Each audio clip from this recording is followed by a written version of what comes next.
السلام عليكم ورحمة الله تعالى وبركاته دمان أصحاب السودة هذا أصحابته وحاينو هو قد جرني برشة حسابته دكسيغا سري خاصة جبتركي أها تريكنومتري وحاينو كسي قد جرني ومالمهنا إنو كسو حليني يونت سيركل waxaana yiri unit circle ku waxa uu kamid yahay waxyaalaha ugu muhiimsan hadii ardaygu uu si fiican oo concept fiican uu ka qaato u sababi kara inuu trigonometriga si fiican ama albaabkeeda si fiican ugu sii furi doona hadii laakiin unit circle kaasi ardaygu uusan wax concept ah oo buuxda uusan ka helin ama uusan ka aqoonayn waxay sababi doontaa in trigonometriga uu ka baxiro سأل الأدرج هذا وحينه كسوة هذا اليونت سيركل كأو وحنيري أرضك أفر وحيالات مهمة إنه يقانو أرضك وإنه واحد يقرنا يا وحنا وإنه كسوة هذا الني فيديو إكسامبل لا وإنه كسوة سمعني سيدو كله وحنيري وحيالا أرضك مهم كقوة سيدو كله مهم كأو حكمت أرضك إنه أدور سيركل حاجة شيء بوزيتيف 100 نيجاتيف 100 إنه أدور سيركل أنا ما تروح أسلا فيرين دونا حقلي يسودين حقلي إنه يسود كمان baynu ka hadli doonaa marka waxaan rabaa inaan waxyaalo badan ku proof gareyno meesha tan waxyaalahaas oo ah inta aynu ku soo guda jirnay trigonometrigeeda waxaan soo qaadanay 10 aynu ku soo sheegnay xagla kasta oo isku buuxiye 9 waa ay oo kala duwan oo sin iyo cos ah waa isleeyihiin tusaale waxaan ku yiraahday sin 30 haddii aad calculator-kaaga geliso waxa ay leekaanaysaa baan ku yiraahday cos 60 waxay leekaanaysaa cos 60 haddaba maanta waxaan rabaa in aan proof gareyno maxay tahay sababta ka dameysa labadaasi ay isu leekaanayaan yani laba kasta oo 9 isku buuxiya waa ay isleeyihiin bishardi tirooyinku 9 ay isku buuxiyaan shardiga labaad sin iyo cos ha isku noqdaan sidoo kale maanta waxaan rabnaa inaynu halkan ku ogaano laba kasta oo isku mid ah sin cos oo isku buuxiya 180 ama isku buuxiya 360 waa ay isleekaanayaan adigu oo u fiirin doona all student take calculus sin adoo u fiirin doona hore waxaynu soo dhiganay laba kasta oo 9 isku buuxiya waa ay isleekaanayaan khasab waxa shardi ah labada tiro 9 isku buuxiyaan labo shardiga labaad sin iyo cos ha noqdaan macnaheedu ma ahan sin 30 waxa ay leegtahay sin 60 hadii aad calculator-ka geliso laba jawaabood oo kala duwan ba ku soo baxaya laakiin 9 marka ay isku buuxinayaan shardi waxa ku ah oo shardi ah in aad wax la yiraahdo labadaasi ay noqdaan laba kala duwan waa inay noqdaan labadaasi waa inay noqdaan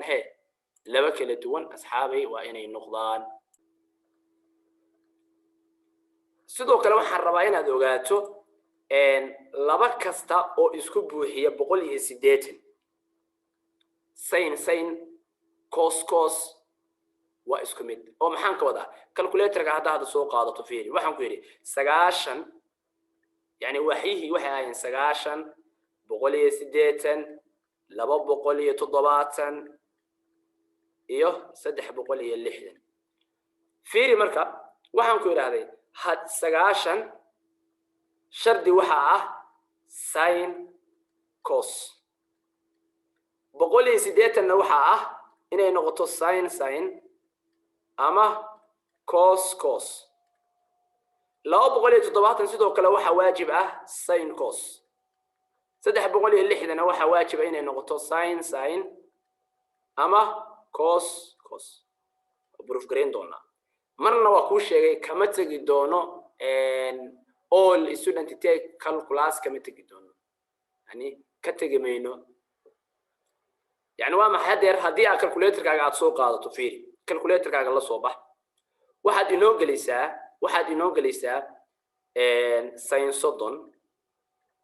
waxa ay leegtahay cos 60 calculator-kaaga hadii aad geliso automatically isku jawaab ku soo bixi doona wada positive na baa ku soo bixi doona marka maxaan ku buuxiyay 9 180 baa ku buuxinaya oo waxaan leeyahay fiiri sin 30 waxa ay leegtahay baan leeyahay 180 imisa iga dhiman 180 waxa la yiraahdo boqol iyo konton cos boqol iyo konton isku jawaab baa kuu soo baxaysa labadooda maxaa kugu soo baxaya 0.5 baa kuu soo baxaya laakiin sin soddon waan garanayaa waxda kuwaad bay dhacaysaa waa positive cos boqol iyo konton waa 0.5 waan ogahay waa 0.5 laakiin se waxda ay dhacayso waan fiirinayaa ma positive ama negative boqol iyo konton waxay dhacaysaa waxda labaadna all students waa positive sin soddon waxa ay leegtahay عفوا سين ما هو كوسين سين كوس ما سين صدن waxa ay leegtahay sin boqol iyo konton labadooduna waa positive afiirin ka dhaa markana maxaan ku buuxiyay boqol iyo 80 270 aynu ku buuxino sin soddon 270 ka imisa iga dhiman 240 70 markii la buuxinayo waa inay kala duwanaadaan sin soddon waxa ay leegtahay baan leeyahay cos 240 bay isleeyihiin sin soddon waan garanayaa waa 0.5 waa 0.5 oo positive ah tan kale aan fiiriyo marka saa u qiimeeyo 240 waxa ay dhacaysaa xagan waa 90 halkana waa 180 halkana waa 270 waa waaxda saddexaad bay dhacaysaa waaxda saddexaadna yaa iska lahaa tan baa iska lahaa marka fiiri calculator-ka hadda galiso sin soddon waa 0.5 waa positive cos 240 calculator-ka hadda galiso waa 0.5 laakiin waa negative weeyaan negative ka maxaa sababay 240 waaxda ay dhacayso waa waaxda saddexaadna taanta ayaa waxa ay ahayd positive aan ku buuxino marakan aan 360 geeno 360 maxaa shardi ahaa labadoodu inay wada noqdaan sin ama inay wada noqdaan cos haye sin soddon waxay leegtahay baan leeyahay sin 330 haddaba 330 waaxda dhacaysay waa waaxda afraad bay dhacaysay waaxda afraadna waxa la yiraahdaa all student take calculus negative weeyaan marka waxa leenahay sin 330 calculator-kaaga gali 0.5 waaye laakiin waa negative يعني معناه هلكن waxa rabaa hadii imtixaanka oo kale macalinku uu ku qoro sin 330 oo kale hadii calculator-na lagu diido يعني استعمال تريك استعمال waxa leeyahay 330 Soomaali okay waxa 360 igu buuxi 30 baa iga dhiman 30na sin 30na waan ba aqooni waa imisa 0.5 واحدة أفراد ما دام أي دعوة والنيجاتيف وما يصير بوند فيف يعني واحد كان وصلت واحد اللي أرضي وهدي يونس سيركل كأوفهمه تريك بدن خيانين في بدن امتحانك وخش قين كرامك هذا بس حاجة واحد في ليه أنت عسي إنه يسلفه هني كدمنا واحد اللي هذا حق له هلك كقرن مر واحد جبوا حيننا سديتن وقولي سديتن سجاشن بين كبوا حين دونا لو بقول تطبعتن بين كبوا حين دونا زد بقول اللي ما كبوا حين دونا حاجة كستوى حربا حاجة شعور دقن تبع الربا كدمنا إن كتب قاعدة نسوا إن بس قاعدة نسوا وافيرين دونا وكل شيء وحن كل هذه سجاشن مركا أديس كبوا حين يسوا وإن يكلا النقدان ساين يقص وإن يكلا النقدان بقولي سديتن مركا كبوا حين يسوا أما والله بصينا أما والله بقص معنا دوام حي كوصدنا واحد يقول لك تقص بقولي كتن تجابي لا بدي تجابي كوصدنا واحد اللي هذا بوزيتيف كوص واحد اللي هذا بقولي كنتنا واحد اللي هذا هو النيجاتيف صوته هذا واحد اللي بصينتان بوزيتيف كوك اللي هو النيجاتيف مركب واحد كوري سجاشن هذا كوب وحين يسوى إنه النقدان ساين كوس بقولي سديت المركب كوب وحين يسوى إنه النقدان لبض صينة سكوب وحين تودو معناه ذو بقولي سديت معناه ذو معهن هذا سوق طفيري ساين صدن waxay leegtahay coos 150 maadaama ay isku buuxinayaan 180 waa khalad weeyaan waxay isku buuxinayaan waa sax waxay isku buuxinayaan 180 iyo 360 koodu marka aad xisaabinayso waa inay yihiin labadu waa inay say noqdaan ama labadu waa inay coos noqdaan laakiin 90 ama 270 labadooduba waa in ay noqdaan labo sayna midna noqotaa tan coos way noqotaa hadaba example-ladeena aynu ka shaqeyno xeerkaasi annaga waxa la yiraahdaa اعتمادي doona yani waa ku shay sababtoo ah unicycle-ku wax uu kamid yahay mar labaad baan kugu celinayay waxyaalaha muhiimka u ah trigonometry sababta trick baa isticmaali doonta 330 baa imtixaanka lagu qoraya macallinku wuxuu qiimeyn doona ardaygan waxa la unicycle ma fahansan yahay ardaygan xaglaha isku buuxintooda ma fahansan yahay waxyaalahaas oo dhan marka hadii aad fahansan tahay jaa automatically waxa la yiraahdaa waa ku direerinaysa يعني هو محي notiska laga rabo darajada laga baahayna waa qaadanaysa laakiin haddii aadan wixii aadan la soconayn si isu buuxinayaan markay isu buuxinayaan kuwee baa la rabaa inay isku mid noqdaan kuwee baa la rabaa inay kala duwanaadaan fiiri marka hadda waxaan soo qaatay tusaale same baan isticmaalayaa maanta waxa leeyahay sin 30 xagasha u dhigantaa rabaa inaan sheego waxa u dhiganta baa leeyahay calculatorkayga markaan xisaabiyo marka kuwaad 9 baa ku buuxin doonaa 180 baan ku buuxin doonaa 270 baa ku buuxin doonaa 360 baa ku buuxin doonaa marka waxa leeyahay sin 30 waxa ay leeg tahay waxa marka waad fiirin doonaa وانا كل شيء هلا كان عنه نيجاتيف iyo positive fiiri maayo macnaha waxa rabaa qeytir ahaan keeba u leeg waxaan leeyahay sin 30 waxa ay leeg tahay 0.5 oo positive 180 aan ku buuxiyo 180 marka aan ku buuxiyo konton baa iga dhiman 150 waxaan leeyahay sin 150 sidoo kale waa 0.5 laakiin sidoo kale 0.5 واحد كواد maadaama ay dhacday laftigeeda hilmaamin all student take calculus 150 na waa waxda labaad weeyaan waa 0.5 markan maxaan ku buuxiyay yani waa maxay waxa leeyahay sin 30 waxa ay leeg tahay fiiri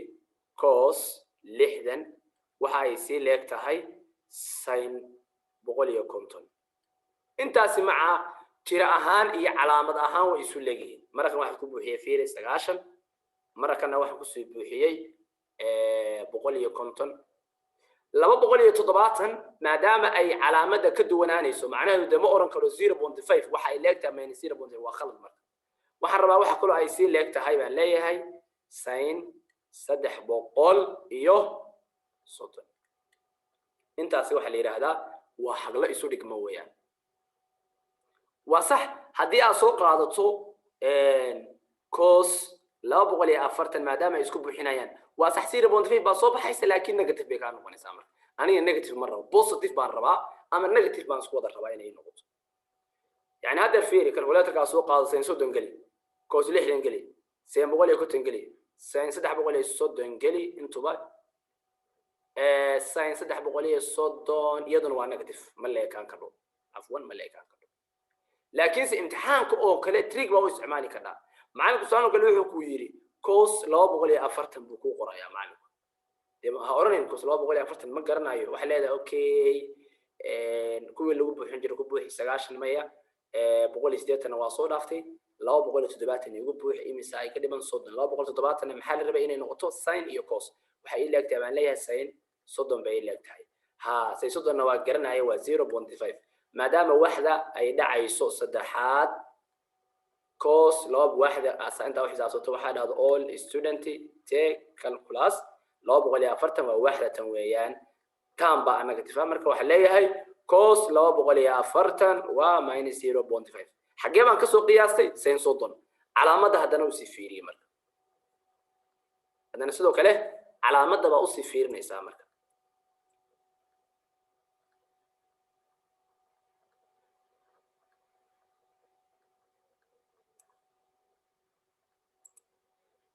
هيا بقولي صدن برامانتا إنان ما أنت وحنا سوق هذا يا سين بقولي صدن برا حق الله ودك ما إنان هلو أوكي سين بقولي صدن مركو كوات سكاش كوم بوحين كرو سكاش ما بدافتي بقولي سديت أنا كوبوحية كنتم باي قديما وحليه مركا سين بقولي صدن وحي لك تهاي سين كنتم صوبتو الله بدو وبوزيتيف حاجه kale oo ile mataqaana ile ma jiri karo sababtoo ah hadii aan dhaho 270 ku buuxi 140 baa iga dhiman 140 hadii aan dhaho marka cos 140 hadii aan qorto waaxda labaad sin baa positive laakiin waa isku natiijo laakiin negative iyo positive kale yihiin yani meesha aan rabo inaad la fahanto waxa weeyaan in aad ogsoonaato yani waa maxalkan waa secret waxa weeyaan aad ku qaran kardo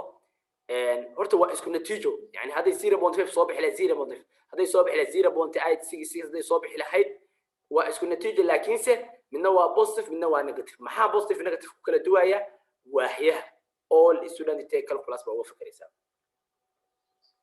300 aan isla fiirino marka 300 aan isla fiirino مخصب أمان ترى هنا سين كلي قاطع من كوس ده بقول أنا كده مانت عنده مانتا كوس صدح بقول عنده صدح بقول مركا ودada kaliya ii furan waa inaan 360 wax la yiraahdo aan ku buuxiya 360 marka isku buuxinaysana shardigu maxay ahaayeen waa inay yihiin laba course ah waa inay yihiin labo sayna maanta course baan haystaa 60 baa iga dhiman waxa leeyahay marka course 60 okay course 60 waxda dhacaysa waxda koowaadna waa all calculator gaaga labadaas waa isu leeyihiin waa isku daraja ku soo baxaysa calculator gaaga waad dhahdo cos 300 0.5 aad dhahdo cos 60 0.5 waa isku darajo labadoodu waa isku darajo yani markasta aad wax fiirsanaysaa war waxa kan maxaa 9 igu buuxin kara tiradaas maadaama ay 9 tahay bishardi waxa aan rabaa in aan ogaado sin iyo cos inay yihiin baa waajiba 180 maxaa igu buuxin kara 180 kuna waa inay yihiin laba sin ama laba cos 270 waa inay kala yihiin sin iyo cos 360 waa in ay yihiin laba sin laba cos fiiri cos 300 baan haystaa 360 baa iga dhiman waan fiiriyay okay 60 tamaam 60 ku waa waxda koowaad dhamaantood positive ma isku darajo waa isku qiimo waa يعني adiga fiir special angle waxa soo xifsanayd cos 60 oo 0.5 ah jaa automatically 300 imtixaanka hadii lagu keeno ka fakar 300 baan haystaa 360 baa iga dhiman cos 60 maxay ahayd waxa weeyaan 0.5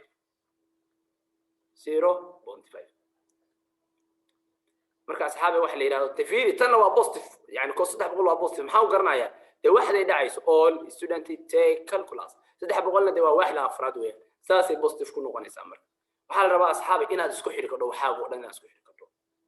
aan fiiriyo marka minus 100 kan aan fiiriyo kadib tan ugu dameysa daawadayaasha ayaan u deyn doonaa qaybta commentiga inay ku reebaan jawaabtooda negative baa la siin karaa tusaale ahaan oo kale 100 baa la siiyay sin baa ama cos baan qaadanay ka rabto qaado waxa leeyahay sin 100 sin 100 wax la yiraahdo oo negative ah xaga leeg baan rabaa inaan soo helo marka koowaad aan ku buuxiyo fiiri aan ku buuxiyo waxa weeyaan 180 aan ku buuxiyo yani imisa iga dhiman -80 baa iga dhiman fiiri maxaa iga dhiman -80 baa iga dhiman -80 kana waxday bay dhacaysaa waa wax la afraad yani waa maxay saasaan u soconayaa -9 actiskaagi ku fiirso yani waa maxay ma ahan waa afwan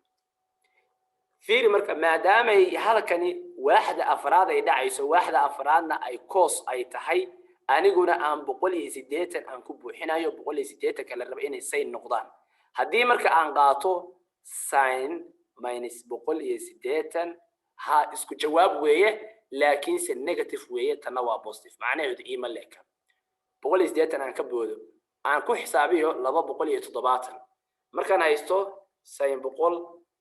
imisa iga dhiman 170 oo aan 170 maxaa la rabaa fiiri 170 kana maxaa la rabay 270 afwan maxaa la rabay inay noqoto sin iyo cos waxaan leeyahay aan soo qaato cos -170 xagee bay dhacaysaa laftigeeda aan fiiriyo intaasi waa 9 -180 waa waaxda saddexaad waaxda saddexaadna waxa weeyaan waaxda saddexaad tanta positive ah labadaas haddaan qiimeeyo calculator-kayga geliyo isku natiijo soo bixi mayso yani waa maxay waa isku natiijo laakiin waa kala calaamad marka waxa la yiraahdaa qiimaha saxda ah ee leeg iima noqon karo laakiin imtixaanka oo kale waa ugu soo qaadan karaa yani hadhowna calaamada baynis baan siinaya laakiin aniga waxa rabaa qiimo u dhigmaan rabaa equivalent u dhigmaan rabaa okay 270 waa kasii tanaasulaya 360 baa tagaya marka waxa leeyahay waxaan haystaa -100 360 kii maxaa iga dhiman -260 360 fiiri 360 kana marka xisaabinayso waa inay laba sin ay noqotaa ama laba cos يعني أنا سين بان هايستي سين وين أي نقطة 360 حاجة بجلسة بقولي سديتن لبا بقوليو تضباطن هلكن ay dhacaysaa marka halkaas ay dhacaysaa waaxda labaad bay dhacaysaa waaxda labaadna saintu waa positive ha waan soo helay marka waxa la calculator-kaaga soo qaado sin minus boqol waxa ay leegtahay baan leeyahay sin minus 260 calculator-kaaga gali isku jawaab soo baxaysa يعني أصحابي waxaan rabaa inaan mar kasta ka fakari kardo hadii aad 9 ku buuxinayso sin cos waa inay noqdaan hadaad 180 ku buuxinayso sin ama cos waa inay noqdaan 270 hadaad ku buuxinayso sin cos waa inay noqdaan hadaad ku buuxinayso 360 sin ama cos waa inay noqdaan adiguna hadaba daawade hadii marka 10 ka wax la yiraahdo aynu isla fahnay waxaad isku daydaa 150 yani oo waliba cos 150 waxaad soo saartaa exact value numberka saxda ah qiimaha ee u dhigma ee soo bixi kara yani waa maxay numberka adigoo ku buuxinaya 180 adigoo mar qaar ku buuxinaya 360 270 qiimaha saxda ee u dhigma soo saar bishardina waxaan ka rabaa inaad u fiiriso hadaa minus hadii tan intaas minus hada cos 150 waa minus صوت أدي واحدة لبعض سنتها بوستيفا وماينس قيمها جلي ماينس قيمة كوسو بحايا قيمها ماينس كأي كوسو بحايا قيمة كلا أو ماينس أو أديجما قيمة كومنتيجا إنه وريب هذا بس أصحابي وحلي إذا وحفل هي 10 كنا ما تنهيني نسلفها عني 10 كنا وحين كبر النايت كلية هوري وحين هنا قاني لبك الصوص عشان نسكب بحيه وإسلاكيه كنا وحين كوسو تكررني لبك الصوص بقولي سديت نسكب بحيه أو سين كوس وإسلاكيه sidoo kale waxaynu ku soo kordhinay laba kasto oo 270 isku buuxiyo oo sin iyo cos ah way isleeyihiin sidoo kale waxaynu ku soo kordhinay laba kasto oo sin cos oo 360 isku buuxiyo way isleeyihiin adigu aadan meesha marnaba ka saareen all student calculus oo maxay waaxyihii positive koodii negative koodii adigu meesha aan ka saareen hadaba asxaabi intaysan ku soo gabagabeeyna 10keena maanta inta aynu ku kulmi doono كان كيس حجة وأنا ويسكت دوبن ويدله اسمه دافنه في أمان الله.